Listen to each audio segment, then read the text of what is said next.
개혁이 지속되기 위하여 라는 제목으로 함께 말씀을 나누겠습니다. 오늘 31장 1절, 한 절 읽었는데요. 이 모든 일이 끝남에라고 시작하고 있습니다. 이 모든 일이라고 함은 히스기야의 개혁의 전체를 말하는 거죠. 29장부터 시작되어진 히스기야의 개혁은 첫 번째는 성전 정화, 성전에 먼지가 쌓이고 성전의 문도 닫혔던 것들을 다 열고 먼지도 털어내면서 성전을 개혁하는 것에서부터 시작했고, 제사를 회복했습니다.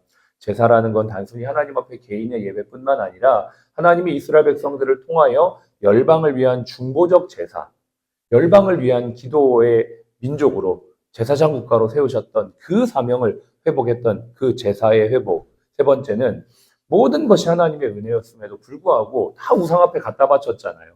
아니다. 이거 다 하나님이 주신 거다. 감사의 회복이었습니다. 누가 했다 이게 아니에요, 사실은.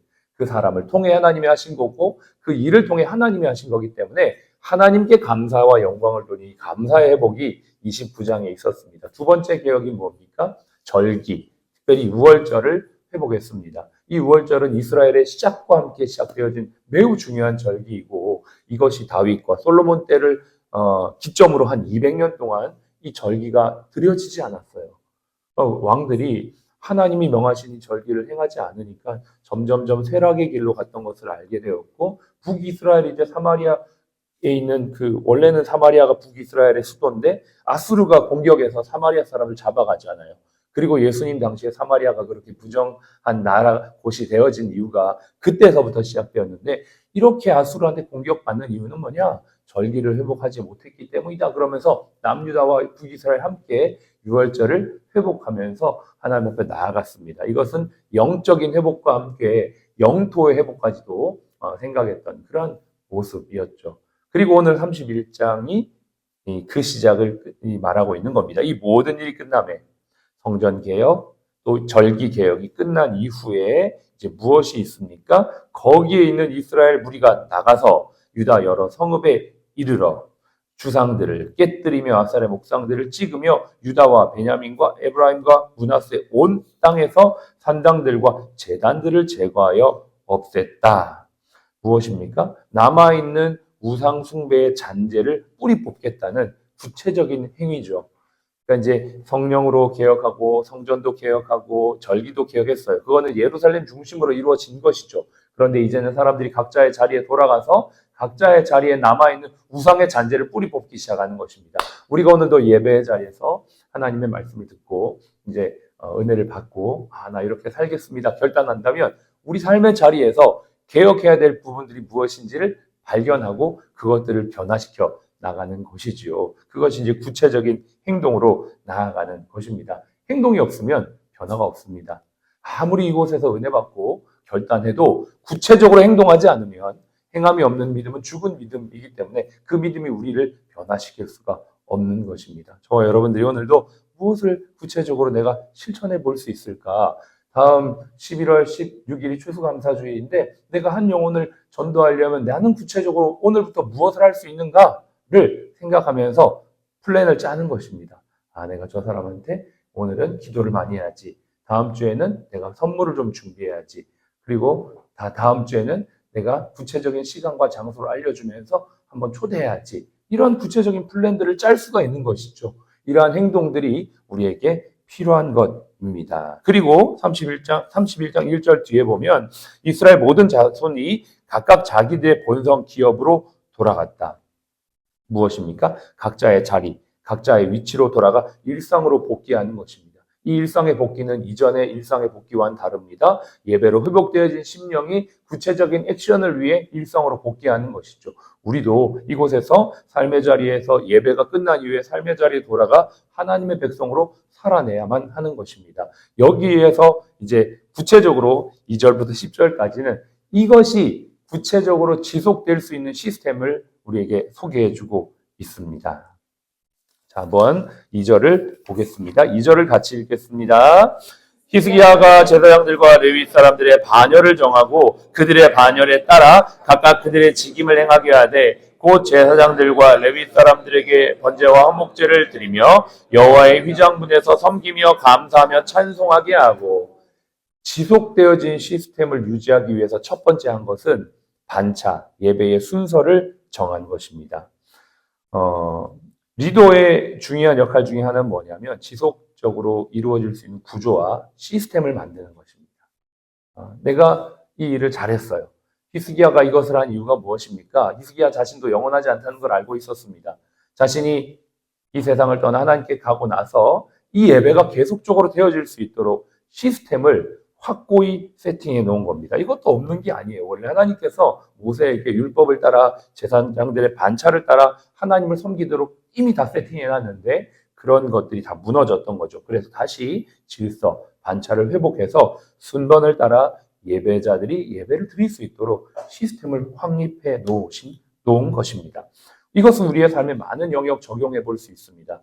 우리가 예배를 드릴 때도 제가 매달 한 달에 한 번씩 예배 순서를 정하는 것을 여러분도 아시죠? 그런 것처럼 이 예배가 지속될 수 있도록 그러한 순서를 따라 세팅해 놓는 것입니다. 그러면 그 위치와 순서에 따라 자신에게 주어진 그 역할을 감당할 때 이것은 계속적으로 지속되는 거죠. 근데 지속되는 건 그런 시스템이 수반이 돼야 되는 것입니다.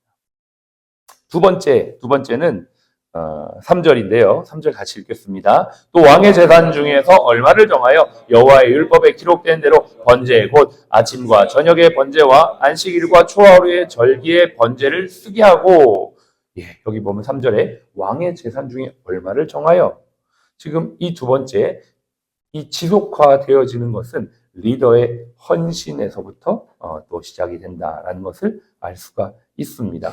히스기야 왕은 먼저 리더로서 백성에게 헌신의 모범을 보입니다. 자신의 재물, 자신의 재정의 얼마를 하나님께 드림으로 말미암아 이러한 것이 계속적으로 하나님 나라에 지속 가능한 한 일이 될 수 있도록 헌신한 것들을 보여주고 있는 것이죠. 개혁의 지속성은 리더의 본보기로 지속이 됩니다. 리더가 무엇입니까? 결국 리더는 앞에 있는 자고 리더는 말하는 자가 아니라 보여주는 자입니다. 그 구체적인 모습 속에서 사람들이 따라가게 되는 것이죠. 우리 병원에도 훌륭한 리더들이 많이 있습니다. 그러나 리더된 우리가 더욱더 온전한 리더십의 본이 되어지는 것을 통해서 이 개혁과 개혁의 지속성은 계속적으로 이루어지게 될 것이고 또 이러한 리더들이 세워지는 것이 또 우리의 기도 제목인 것이죠. 세 번째는 4절인데요. 4절을 한번 또 같이 읽겠습니다. 또 예루살렘에 사는 백성을 명령하여 제사장과 레위 사람들 몫의 음식을 주어 그들에게 여호와의 율법을 힘쓰게 하라 하니라. 세 번째 개혁은 말씀 사역자가 말씀에 전념할 수 있도록 돕는 것입니다. 지금 이게 무슨 말이냐면 사실은 히스기야의 전에 아버지 아하스 때는 이 제사장이나 레위 사람들이 자신의 일, 즉 하나님을 섬기고 수종드는 일을 못했어요. 왜냐하면 백성들이 11조를 하지 않았기 때문이죠. 그러니까 다 밭에 가서 일을 하고 다른 일을 하고 그러다 보니까 하나님의 말씀 사역이 무너지게 되는 것입니다. 말씀 사역자들을 말씀 사역에 연구하도록 돕고 그 일을 후원할 때 그들이 하나님의 일을 지속함으로 그것이 결국 이스라엘 전체가 하나님 앞에 바로 설 수 있도록 돕는 그런 구조를 지금 히스기야가 회복했던 것입니다. 이건 굉장히 중요한 내용이겠죠. 이것은 우리 병원 공동체뿐만 아니라 한국 교회 전체를 보더라도 이러한 부분들이 매우 중요합니다. 말씀을 맡은 사역자들이 잘 사역할 수 있도록 후원하고 지원하는 것이 교회가 지속적으로 세워질 수 있는 매우 중요한 구조이고 이렇게 될 때 교회도 세워지고 성도들도 세워지는 선순환이 이루어지게 되는 것이죠.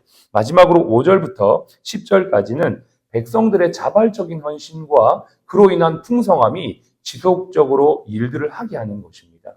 이 모든 것들을 하는 데 있어서 결국은 백성들의 자발적인 헌신이 수반이 되어진 것입니다. 그런데 너무 놀랍게도 참 감사한 것이 이게 자발적인 헌신이 그냥 좀 됐다 이 정도가 아니고 너무 차고 넘쳐가지고 창고에 드릴 정도로 물건을 갖다 쌓아서 관리해야 될 정도로 많아졌다라고 성경은 기록하고 있습니다. 우리 12절을 보시면 성심으로 그 예물과 11조를 구별한 물건들을 갖다 두고 레위 사람 고나냐가 그 일의 책임자가 되고 그의 아우 시므이는 부책임자가 되었다라고 말합니다. 백성들의 자발적인 헌신과 예물은 너무나 넘치도록 충만했기 때문에 이것들을 관리하고 담당하는 관리자까지 있었던 것입니다. 저는 이러한 부분들을 우리가 일터의 현장에서 적용할 수 있다고 생각합니다. 여러분, 물론 어저께도 우리가 물질에 대한 설교를 했지만, 불의한 재물로 하나님께서 친구를 사귀라라고 말했습니다. 불의한 재물이라는 건 물질 자체가 불의하다는 게 아니고, 그 돈이 잘못 쓰여지기도 하고 유한한 것이다라는 의미로 불의한 재물이라고 말씀을 나눴죠. 그러나 우리는 이 물질을 통하여 영혼을 구원하고 친구를 사귀는 일로 쓸 수 있다는 것입니다. 오늘도 같은 맥락입니다. 백성들의 헌신과 또 재물을 하나님 앞에 드림으로 말미암아 이 일들이 결국은 이스라엘 전체를 섬기며 하나님께 영광이 되어진 일에 쓰임 받았던 것처럼, 저와 여러분들이 오늘 직원선교회로 모여있는 이곳에서 저희들이 함께 헌신하고 헌금하고 회비를 모으는 일들로 우리가 이 병원의 공동체 직원들을 섬길 뿐만 아니라 환우들을 섬기는 이 일에 우리가 하나님 앞에 헌신할 수 있다라는 것입니다. 제가 생각해 보니까 1년에 병원에서 지내는 절기가 구체적으로 부활절, 그 다음에 중간에 저희 병원 개원 감사일, 그리고 추수감사, 그리고 성탄절, 이렇게 크게 4개의 절기가 있습니다. 요 절기 때마다 저희 직원 선교회와 저희 교회가 함께 헌금하고 자원하는 마음으로 떡도 준비하고 계란도 준비하고 선물도 준비하는데, 바라기는 우리 직원 선교회 사랑하는 지체들이 회비 한 달에 10,000원, 얼마 되지 않습니다. 여러분, 물론 많은 재정이 지출이 될 것입니다. 그런데 한 달에 커피 2잔만 아끼면 귀한 일에 헌금으로 동참할 수가 있습니다. 여러분, 오늘